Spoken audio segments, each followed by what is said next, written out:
Suppose you were 15 years old when you left Earth in a spacecraft traveling at about 99.5% of the speed of light and celebrated only 5 birthdays during your space voyage. When you get home at age of 20, you would find that all your classmates were 65 years old, retired and enjoying their grandchildren. Because time passed more slowly for you, you will have experienced only 5 years of life while your classmates will have experienced a full 50 years. So the question is, does speeding something close to the speed of light will take one to the future? And the answer is obviously not. Although at such a speed, you traveled only for 5 years, but you and your friends would be at the same age when you get home after 5 years. That will happen because time reduces its value for you, known as value of time dilation. How? Let me explain. Everything in the universe carries package of information known as primary information, representing its prime entity. For example, human or any life familiar on our planet carries bundle of information derived from our prime entity, that is Earth.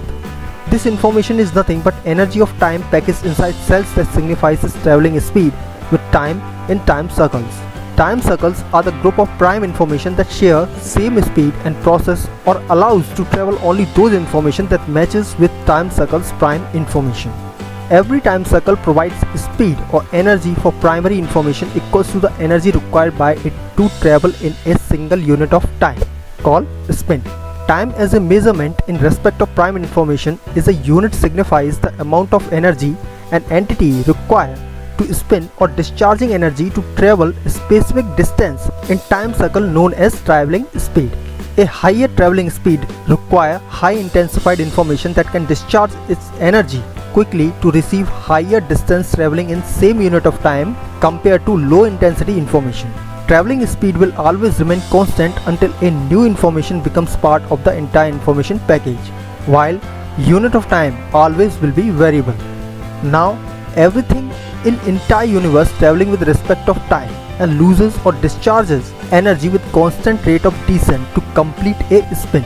The CRD or constant rate of descent specifies speed of traveling by dividing total energy or intensity of energy by complete lifespan of an entity. That is, for human it is 0.0014 information speed per day in respect of our prime entity, that is Earth. The speed signifies its equilibrium energy requirement by each information at single unit of time and its limit to visualize results traveling with same or below to that speed.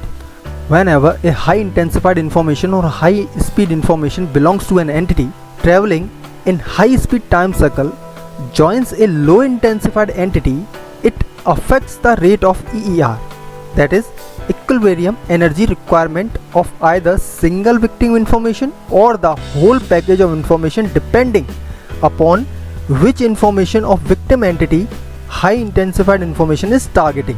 With the law of first information that states a low intensified information always travels towards high intensified information, the low intensified information of victim entity starts immediately travels similar to high intensified information, but lacking of energy requirement to travel as high intensified information, it still represents its previous time circle's speed, despite now a belonging of a high speed time circle.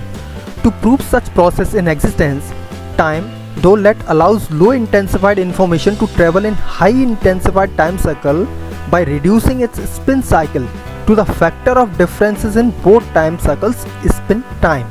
So any entity when switched into different time circle, or let's say low to high intensity time circle, the discharging will remain same, only it will change frequency of time to spin. That is, in previous time circles, say it was using 10 seconds to spin, here it will spin in 1 second.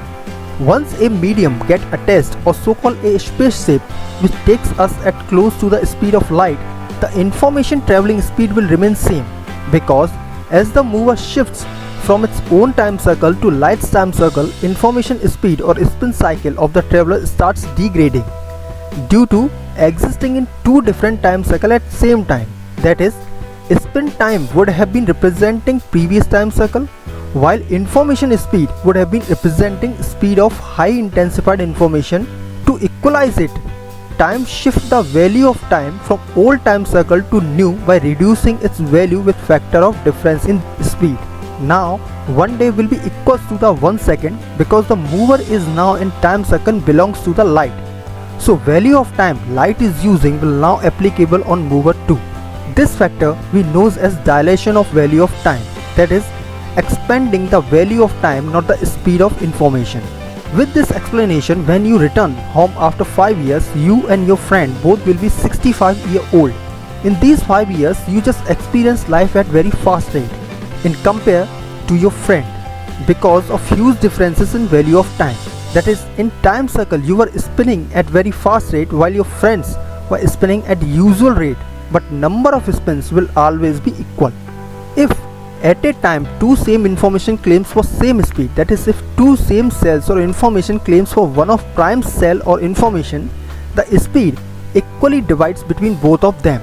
So when you switch into light's time circle and claims for same speed light is using, the entire speed will be divided in half. So an spaceship never can get speed equals to the light, that phenomenon known as Sotol effect.